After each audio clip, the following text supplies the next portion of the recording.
তারে মায়েরা ফেলছে আম্মাজান। আপনি খুশি হয়েছেন? বাংলা চলচ্চিত্রের ইতিহাসে এমন কিছু অভিনেতা আছেন যারা শুধু পর্দায় নয়, দর্শকদের হৃদয়ে চিরকাল বেঁচে থাকবেন। তাদের অভিনয়, সংলাপ, ব্যক্তিত্ব ও দেশপ্রেমের চেতনা আজও বাঙালির স্মৃতিতে অমলিন। এমনই দুই কিংবদন্তি অভিনেতা হলেন ইলিয়াস কাঞ্চন ও মান্না। হ্যাঁ আম্মাজান, আমি জ্যোৎস্নাকে ভালোবাসি। ইলিয়াস কাঞ্চনের আসল নাম ইদ্রিস আলী। কিশোরগঞ্জে জন্ম নেওয়া এই নায়ক 1977 সালে চলচ্চিত্রে পা রাখেন এবং অল্প সময় হয়ে ওঠেন বাংলা সিনেমার অন্যতম সফল অভিনেতা। রোমান্টিক, সামাজিক, অ্যাকশন সব ধরনের চলচ্চিত্রে তিনি নিজেকে ফুটিয়ে তুলেছেন।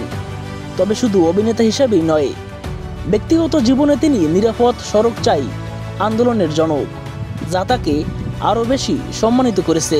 350টিরও বেশি সিনেমায় অভিনয় করে বাংলা চলচ্চিত্রে স্বর্ণযুগের অন্যতম প্রতিনিধি হয়ে আছেন এই অভিনেতা। আমার বোনের গায়ে যদি মাছি বসতো আমি ভয় পেতাম, যদি টাইফয়েড হয়। অন্যদিকে মান্নার গল্পটা আরও আবেগময়। তার আসল নাম SM আসলাম তালুকদার, জন্ম টাঙ্গাইল জেলায়। 80-র দশকে চলচ্চিত্রে প্রবেশ করলেও 90-এর দশক ও 2000-এর দশকে তিনি হয়ে ওঠেন জনমানুষের নায়ক। তার প্রতিটি সিনেমাই ছিল সমাজের বাস্তব চিত্রের প্রতিফলন। আম্মাজান, দাঙ্গা, লাল বাদশা সহ অসংখ্য হিট সিনেমা উপহার দিয়ে তিনি বাংলা চলচ্চিত্রের সুপারস্টার হয়ে ওঠেন। শুধু আম্মাজানের হাসির জন্য আমি এই দুনিয়াতে কত কিছুই না করছি রে। মান্না ছিলেন সাধারণ মানুষের প্রতিনিধি, শ্রমিকের নেতা, একজন দেশপ্রেমিক, এক অসাধারণ অভিনেতা।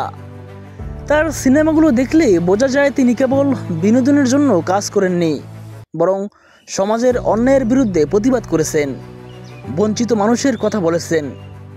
মাত্র 43 বছর বয়সে যখন তিনি প্রয়াত হন, তখনও তার হাতে ছিল একাধিক সিনেমার কাজ। বাংলা চলচ্চিত্রের এই দুই মহারথী শুধু অভিনয়ের জন্যই জনপ্রিয় হননি, তারা ছিলেন দর্শকের ভালোবাসার প্রতিচ্ছবি। একজন জীবনের কঠিন বাস্তবতাকে কাজে লাগিয়ে নিরাপদ সড়কের জন্য লড়াই করে যাচ্ছেন, আরেকজন তার সিনেমার মাধ্যমে সমাজ বদলের স্বপ্ন দেখিয়েছেন। বাংলা চলচ্চিত্রে তাদের অবদান চিরস্মরণীয় হয়ে থাকবে। আজও সিনেমার পর্দায় যখন তাদের অভিনীত দৃশ্য ভেসে ওঠে, দর্শকের চোখে আনন্দ আর ভালোবাসার ছোঁয়া লাগে। দর্শক, এই দুই সুপারস্টারের মধ্যে আপনার কার অভিনয় সবচেয়ে বেশি ভালো লাগে অবশ্যই জানিয়ে দেবেন কমেন্টে।